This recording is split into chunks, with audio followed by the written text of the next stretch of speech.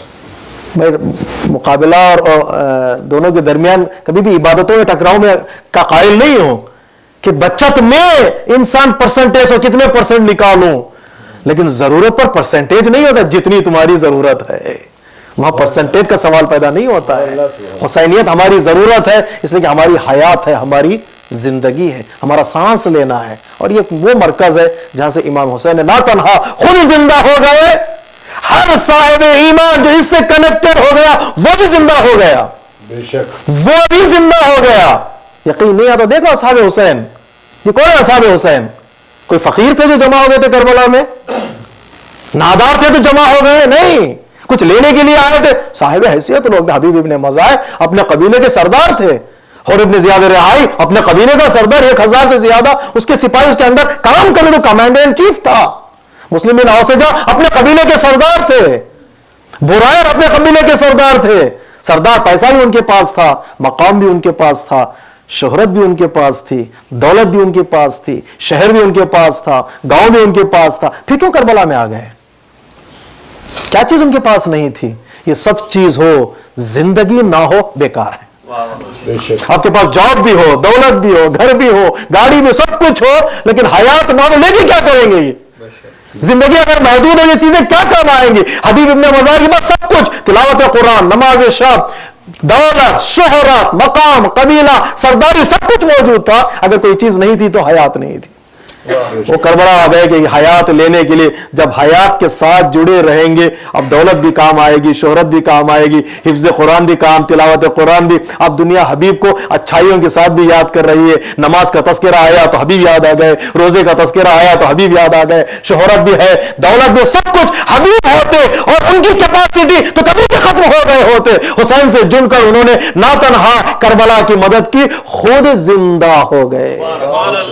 نہ تنہا, بس عزیزوں میں آ رہا ہوں اپنی منزل کی طرف. آج کی مجلس کا پیغام لے گئے اس طالب علم سے, نہ تنہا اصحاب حسین زندہ ہو گئے بلکہ وہ سلام کے قابل ہو گئے.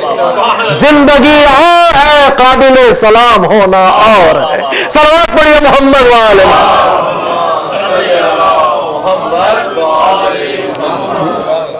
سلام کے قابل ہو گئے. قابل زندگی, کئی لوگ زندہ ہیں لیکن سلام کے قابل نہیں ہیں. بعض لوگ دیکھیں جو کچھ بزرگ بیٹھے ہوتے ہیں, بعض بچے دوڑ کر آتے ہیں انہیں سلام کرنے کے لیے. ان میں ایک اچھائی پائی جاتی ہے, حسن پایا جاتا ہے, ایک خوبصورتی پائی جاتی ہے, دوڑ کر آتے ہیں, السلام علیکم چچا, السلام علیکم بابا, السلام علیکم ماما. یہ دوڑ کے جو آ رہے ہیں بچے سلام کرنے کے لیے. سلام کے قابل ہونا کمال کی بات ہے. میرا سلام کرنا اور ہے, آپ کا سلام کرنا اور ہے, امام معصوم کا سلام کرنا اور ہے. ہم سلام کرتے ہیں نا, کچھ نہ کچھ پیچھے مقصد چھپا ہوتا ہے. ہمارے سلام میں غرض ہوتا ہے, ہمارے سلام میں کچھ مرض ہوتا ہے. کبھی سلام کرتے ہیں مارنے کے لیے بھی. علامہ اقبال کہتے ہیں, اگرچہ بت ہیں جماعت کے آستینوں میں, مجھے حکم اذان لا الہ الا اللہ.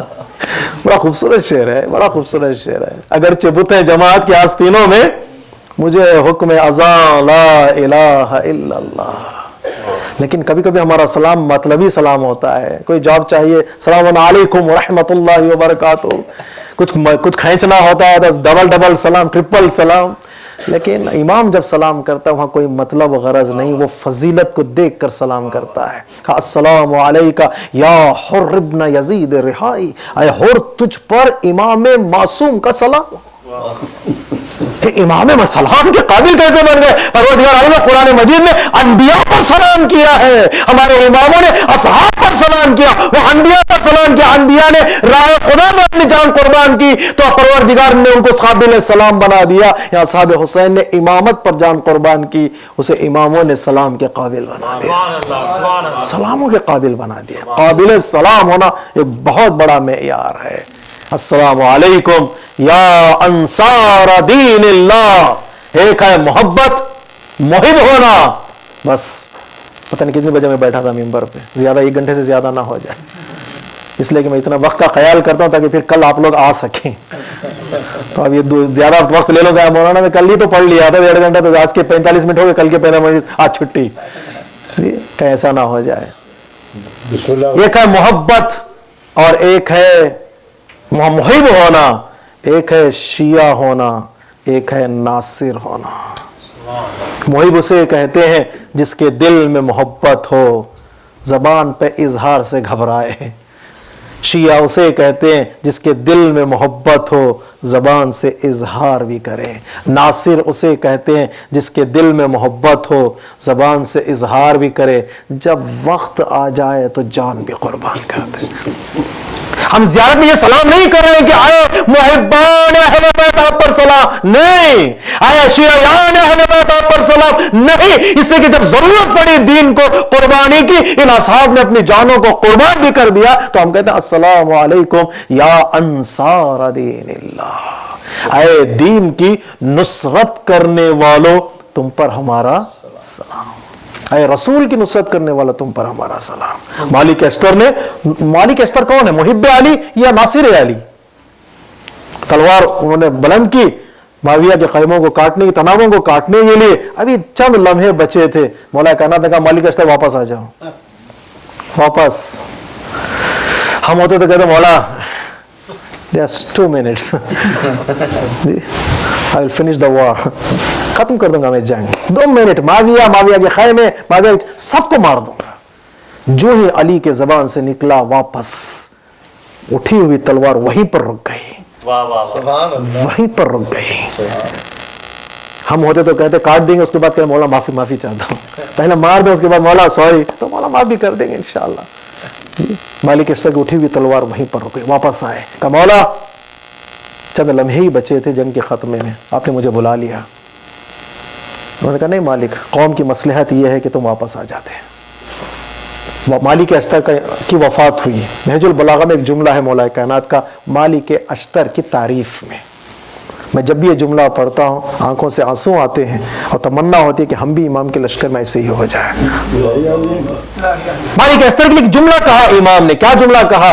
مالک اشتر, پوری توجہ چاہتا ہوں میرے عزیزوں, میں نے بہت آسان کر دیا یہ جملہ آپ کے لیے. مالک اشتر میرے لیے ویسے ہی تھا جیسے میں رسول کے لیے تھا.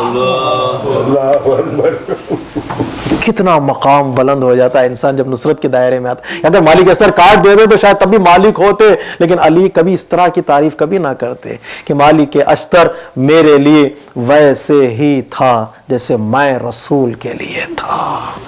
یعنی جہاں جذبات قربان ہو گئے, خواہشات نفس قربان ہو گئیں, مالک اشتر نے بتا دیا محبت کے انتہائی منزل کو نصرت کہتے ہیں. کہا السلام علیکم یا انصار دین اللہ, اے اللہ کے دین کی نصرت کرنے والے تم پر ہمارا سلام. اے رسول کی نصرت کرنے والے تم پر ہمارا سلام. اے فاطمہ کی نصرت کرنے والے تم پر ہمارا سلام. اے علی کی نصرت کرنے والے تم پر ہمارا سلام. اے حسن کی نصرت کرنے والے تم پر ہمارا سلام. اے حسین کی نصرت کرنے والے تم پر ہمارا سلام. دشت کربلا میں حسین ایک تھے, ان کی نصرت کی تھی حر نے, حبیب نے, لیکن ہم نسبت دے رہے سب کی طرف. گویا دشت کربلا میں حسین اکیلے نہیں تھے, دین کے بھی وارث تھے اور پنجتن کے بھی وارث تھے. نصرت حسین یعنی نصرت دین, نصرت حسین یعنی نصرت دین, نصرت پنجتن, نصرت رسول. یعنی جس نے کربلا میں حسین کی نصرت کی گویا اس نے بدر میں رسول کی نصرت کی. جس نے کربلا میں حسین کی نصرت کی گویا صفین میں اس نے علی کی نصرت کی. جس نے کربلا میں نصرت کی گویا صحابات میں امام حسن کی نصرت کی. جس نے کربلا میں حسین کی نصرت کی اس نے سب کی نصرت کی ہے, سب کی نصرت کی ہے. اس سے کہ واحد حسین تھے دشت کربلا میں جو دین کے علمدار اور پرچمدار تھے. اس لیے کسی بزرگ کا خوبصورت جملہ ہے کہ انقلاب کربلا سے پہلے, جہاں سے میں نے شروع کی تھی بات کو میں وہیں پر لا کے ختم کر دوں, انقلاب کربلا سے پہلے حسین کی پہچان دین سے تھی. انقلاب کربلا سے پہلے حسین کی پہچان دین سے تھی. اگر پوچھتے حسین کون تو بولتے رسول نے کیا کہا ہے, قرآن کیا کہہ رہا ہے, علی نے کیا کہا ہے. کربلا سے پہلے حسین کی پہچان دین سے تھی، لیکن کربلا کے بعد دین کی پہچان حسین سے۔ اب نماز کسے کہتے ہیں؟ حسین سے پوچھو۔ معراج حج کسے کہتے ہیں؟ حسین سے پوچھو۔ زکوٰۃ کی تعریف کیا ہے؟ حسین سے پوچھو۔ جہاد کسے کہتے ہیں؟ حسین سے پوچھو۔ رائے خدا میں قربانی کسے کہتے ہیں؟ حسین سے پوچھو۔ تکبیر کا مفہوم کیا ہے؟ حسین سے پوچھو۔ سجدے کا مفہوم کیا ہے؟ حسین سے پوچھو۔ دین کو پہچانوا دیا، ایک دن میں مکمل دین کا سبق پڑھوا دیا دنیا کو حسین نے۔ اذان دی اسی دشت میں، نماز جماعت کا قیام کیا اسی دشت، وہ ایک مستحبات کو بھی نہیں چھوڑا، واجبات کو بھی نہیں چھوڑا۔ مولا نماز جماعت تو مستحب ہے، بس لوگوں سے کہہ دو خیموں میں نماز پڑھ لیں، یہ جنگ کا میدان ہے، یہاں جماعت کی کیا ضرورت ہے؟ حسین نے بتا دیا نہیں، موقع ملے گا لوگوں کو جماعت میں آنے کا، آنے دو، مشکلات کو برداشت کر کے جماعت کے لیے آیا جا سکتا ہے۔ کون سبق دے رہا ہے؟ دشت کربلا میں ظہر عاشور حسین ابن علی سبق دے رہے ہیں۔ اصحاب کو یاد کرنا، دوستوں کو یاد کرنا، اتنا ایک دن میں اتنا وقت کیسے مل گیا؟ خدا نے اس دن کے ہر لمحے کو اتنا وسیع کر دیا کہ حسین نے ہر لمحہ دین کا ایک پیغام لوگوں کو پہنچایا۔ میں نے کہا سلام کے قابل بنا دیا۔ حسین نے خط لکھا حبیب ابن مظاہر کے نام، کل میں اشارہ کروں گا، بعض اصحاب کا کردار یونیک کردار ہے، آج بھی ہمارے لیے بہت ضروری کردار ہے۔ امام حسین نے خط لکھا، حبیب ابن مظاہر آئے دشت کربلا میں، آنے کے بعد شور و غل اٹھا دشت کربلا، پہلی مرتبہ تکبیر کی آواز بلند ہوئی، تکبیر، اللہ اکبر۔ زینب کبریٰ نے حضرت فضہ سے پوچھا، اماں فضہ یہ تکبیر کی آواز انقلاب دشت کربلا میں کیوں ہے؟ حضرت فضہ نے کہا، بی بی حسین کے بچپن کا دوست کربلا آ گیا، حسین کی مدد کے لیے حسین کا دوست آ گیا ہے۔ پتہ ہے زینب نے کیا کیا؟ زینب نے کہا، اماں فضہ میرا سلام حبیب کو سنا دینا۔ یہ اس لیے میں کہہ رہا تھا سلام کے قابل ہونا بہت مشکل ہے، سلام کرنا آسان ہے، سلام کے قابل ہو جانا بہت مشکل ہے۔ زینب نے کہا، فضہ میرا سلام حبیب کو سنا دو۔ جو ہی فضہ نے کہا، اے حبیب شہزادی کا سلام قبول کر لو، حبیب کربلا کی دشت میں بیٹھ گئے، خاک کو اٹھایا اپنے سر پہ ڈال کر کہا، پروردگار یہ بندہ کتنا عظیم ہو گیا، علی کی بیٹی اسے سلام کہہ رہی، علی کی بیٹی اسے سلام کہہ رہی ہے۔ مقام زینب نے سمجھا مقام اصحاب حسین کیا ہے، انہیں سلام سنایا ہے۔ سلام ہو تجھ پر اے علی کی بیٹی، سلام ہو تجھ پر اے فاطمہ کی بیٹی، سلام ہو تجھ پر اے حسن و حسین کی بہن، تو پنجتن کی جانشین ہے دشت کربلا میں، تو نے ساری مصیبتوں کو برداشت کیا ہے، ہر پنجتن کی فرد کی مصیبت کو اپنی آنکھوں سے دیکھنے، اپنے کانوں سے سننے والی بی بی کا نام ہے زینب۔ ایک لفظ میں اگر میں سارے مصائب کو بیان کروں، یہ جو لفظ میں کہہ سکتا ہوں، شورائے کرام کی نظر ہے کہ فاطمہ اگر ام الائمہ ہے، اماموں کی ماں ہے، تو ام المصائب ہے زینب، یعنی مصیبتوں کی ماں، جس نے ساری مصیبتوں کو دیکھا۔ ابھی 5 سال کا سن تھا کہ رسول خدا اس دنیا سے گئے، تو وہ بھی منظر حضرت زینب کبریٰ نے دیکھا، اور ابھی 75 دن یا 95 دن نہیں گزرے تھے، زینب نے اس منظر کو بھی دیکھا کہ ظالم لکڑیاں لے کر فاطمہ کے گھر پر آ گئے تھے دروازے کو جلانے کے لیے۔ نہ تنہا دروازے کو جلایا، اور جلتا ہوا دروازہ پہلو شکستہ فاطمہ پر گرایا گیا، محسن کی شہادت ہوئی، علی کے گلے میں رسن ڈال کر ظالم کھینچ کر لے گئے۔ ہر منظر کو زینب نے دیکھا ہے، ہر منظر کو زینب نے دیکھا۔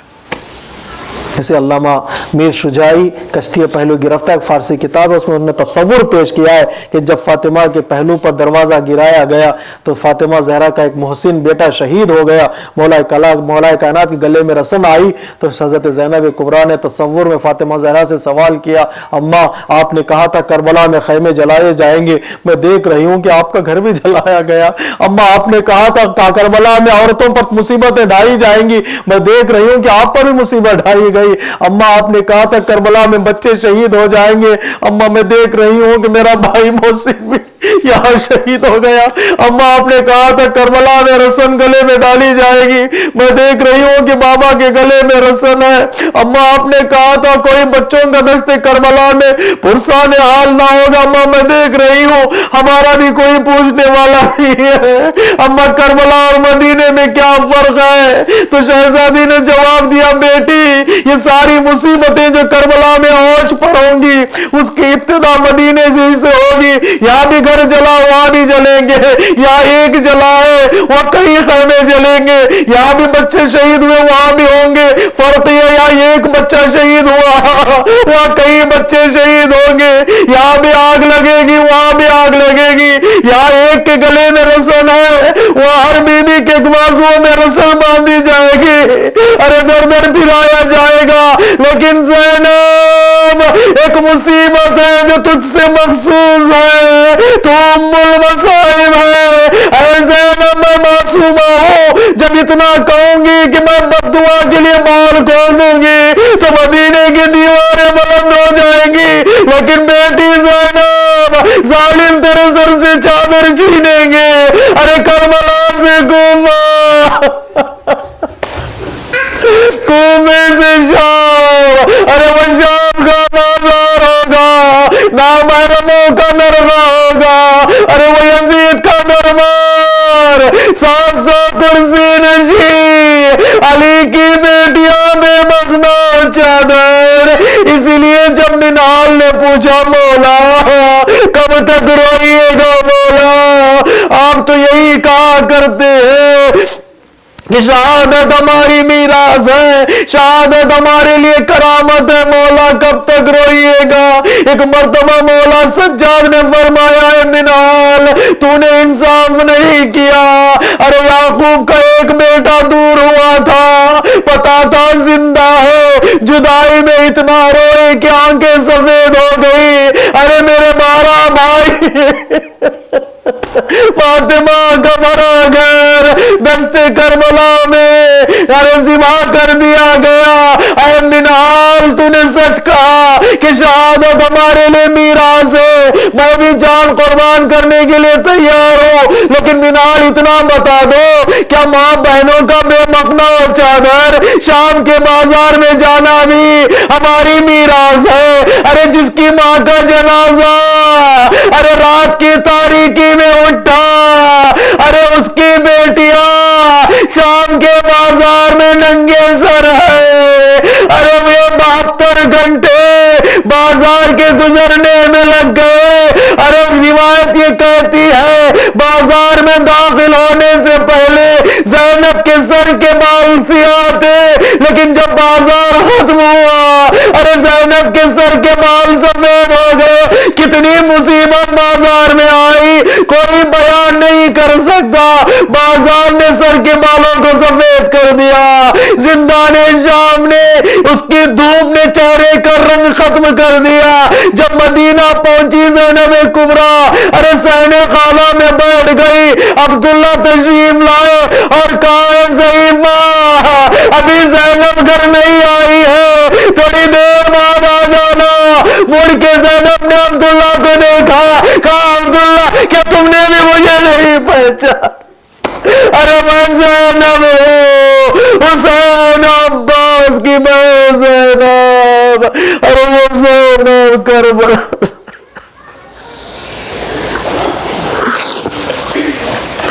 علی لعنت اللہ علی القوم الظالمین.